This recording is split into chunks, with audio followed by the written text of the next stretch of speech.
युवाओं में देखने को मिलता है, इतना टैलेंट पहले कभी नहीं था। और मैं ये सिर्फ आपका दिल रखने के लिए नहीं कह रहा, मैं दिल से इस बात को फील करता हूँ। आज के इस दौर में 98 to 100% मार्क्स कई स्टूडेंट आराम से ले आते हैं, और अगर कोई 98% और 100% मार्क्स ला रहा है तो किसी को कोई हैरानी नहीं होती। और हमारे दौर में सब सब्जेक्ट के मिलाकर भी कई बच्चों के 100 पूरे नहीं हो रहे थे। तो ये बात तो बिल्कुल तय है कि आज की पीढ़ी में टैलेंट की कोई कमी नहीं है। लेकिन कहानी में ट्विस्ट कब आता है जानते हैं?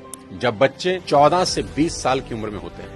अब इनके हार्मोन्स जंप करने लगते हैं, और इसका सबसे गंभीर असर ये होता है कि ये हार्मोन्स बच्चों को पेरेंट्स से दूर कर देते हैं, क्योंकि इस उम्र में बच्चों को चाहिए आजादी, और माँ बाप वो आजादी देते नहीं, क्योंकि वो जानते हैं इस तरह की आजादी के लिए ये उम्र सही नहीं है। तो पेरेंट्स रोकते हैं, समझाते हैं, उनको पता है ये उम्र फिसलने वाली है, यही वो उम्र है जिसमें फ्यूचर बन भी सकता है और बर्बाद भी हो सकता है। अब यहां बच्चों को लगता है कि यही दो लोग मेरे दुश्मन हैं। यहां बच्चे अब माँ बाप से झूठ बोलना शुरू कर देते हैं, चीजें छुपाना शुरू कर देते हैं। बच्चों को अब दोस्तों के साथ रहने में ज्यादा मजा आने लगता है, अपने ही माँ बाप अब दुश्मन दिखाई पड़ने लगते हैं। अगर किसी बात पर माँ बाप डांट दें तो आजकल के बच्चों का एक फेवरेट डायलॉग है, आवर पेरेंट्स आर आउटडेटेड। पापा आप सठिया गए हो। और अगर बच्चे ऐसा कर रहे हैं तो मुझे इसमें कोई हैरानी की बात नजर नहीं आती। ये नेचुरल है, सभी करते हैं। 25-30 साल पहले हम भी यही करते थे, और आज के कोई 25-30 साल के बाद इनके बच्चे भी ठीक इसी इंटेंसिटी से ऐसा ही करेंगे। ये साइकिल चलता रहेगा। अरे आपको दिक्कत क्या है हमसे? कम से कम हम कोशिश तो कर रहे हैं ना।